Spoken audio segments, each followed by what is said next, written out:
Hello అండి అందరికీ. అందరూ ఎలా ఉన్నారు? మేమైతే చాలా చాలా బాగున్నాము. ఇంకా ఈ వీడియోలో అయితే మా పిల్లల కోసం అయితే అటుకులు అయితే పోపు వేద్దాం అనుకుంటున్నాను. పాపం తినడానికి ఏమీ లేవని. కానీ మా పిల్ల కోతులు ఇద్దరైతే నాతోటే ఉన్నారు కదా, వీళ్ళు ఉంటే అయితే అసలు ఏ పని చేయనియరు.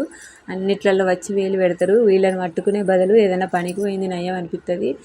రోజంతా పనికి పోయి వచ్చిన దానికంటే ఇదైతే బాగా పని అయిపోతుంది. అసలు మార్నింగ్ లేచిన సొంది ఒక పడుకున్నప్పుడే ఒక 1 అవర్ అయితే ఖాళీగా ఉంటుంది. ఆ టైంలో నేనైతే ఇంకా ఫోన్ పడతా. ఇక మళ్ళీ నైట్ వండుకునేదాకా ఒకటే వాయించడు. మళ్ళీ మా బాబుని స్కూల్ నుంచి పోయి తీసుకురావాలి, అసలే ఎండ కొడుతుంది. అందుకే అన్న అసలు కైకిలు పోయింది నయం అనిపిస్తుంది అని నేను అటుకులు పోపు వేస్తే కూడా మా పిల్లలు అయితే నాతోనే ఉన్నారు. అటుకులు కలిపేటప్పుడు మా బాబు అయితే కనిపిస్తాడు, చూసేయండి. అంత కష్టం అయిపోతుంది. కానీ ఎంత కష్టమైనా ఒక్కొక్కసారి వాళ్ళని పడుకున్నప్పుడు చూస్తే ఆ బాధ అంతా కరిగిపోతుంది. అలా అనిపిస్తుంది నాకైతే.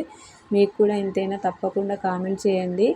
అలాగే ప్లీజ్ అండి, వీడియో నచ్చితే ఒక్క చిన్న లైక్, అలాగే ఒక్క చిన్న సబ్స్క్రైబ్ అయితే చేసుకోవచ్చు కదా. అటుకులు అయితే పోపు అయితే పెట్టేశాను. అటుకులలో ఎప్పుడైనా సరే ఇలా పుట్నాలు, వేరుశనగ పల్లీలు చాలా వేసుకుంటే చాలా టేస్టీగా ఉంటుంది. అవి తక్కువ వేసుకుంటే అంత బాగా అనిపిస్తుంది నాకైతే. ఓకే అండి, బాయ్.